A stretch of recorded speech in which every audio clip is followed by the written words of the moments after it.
gaining control over our minds.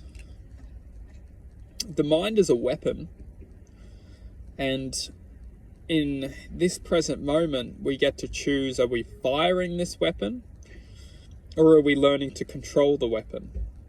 When we don't have the controller of the weapon, it will fire unwillingly. Look at today's society. How often do we just fire unwillingly without the self-control? And only ignorance will tell us that we should do that. We should have done that. And there's no questioning. Because only ignorance would convince us that we should do that. Ignorance, the ego, whatever we want to call it. When we do something unwillingly, we naturally back ourselves up and say, no, that should have been done.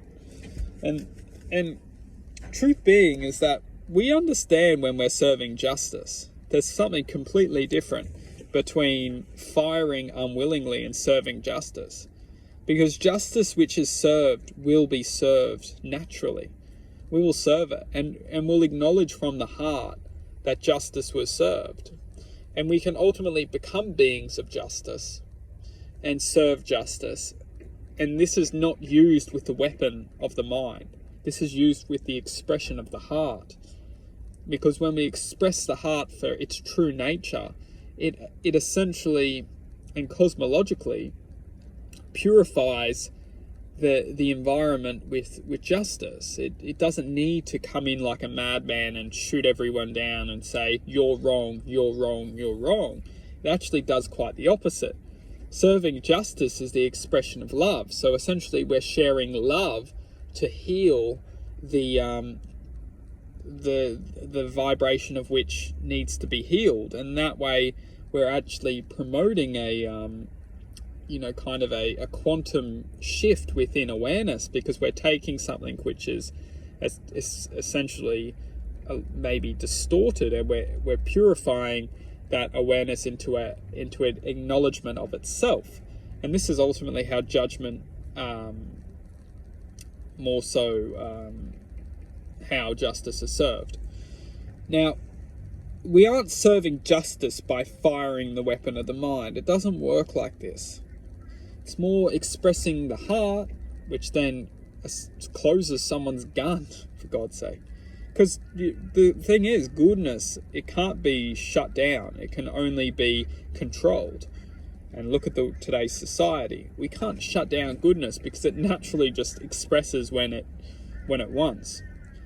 And that's why if you can control the goodness, you can essentially suppress the goodness from reflecting its true self. Welcome to humanity. So in order to suppress goodness, what happens is we're given this weapon that just constantly is designed to never stop shooting. The mind, if we don't control the mind, it's just always shooting. The goodness within us is bloody scared.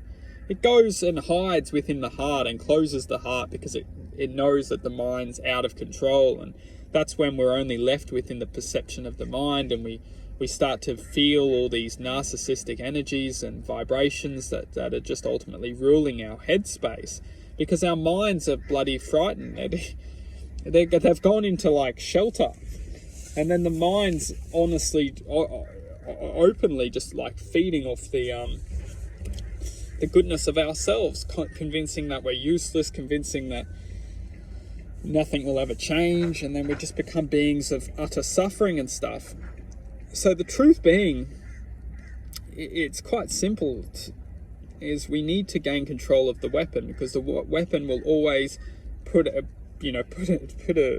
gun against the heart and try and convince the heart that it can never do its expression, because as soon as it expresses itself, it will be shot down, which is it's psychosis to an extent, because the true heart cannot be controlled. Only the perception of the mind can attempt to control the heart.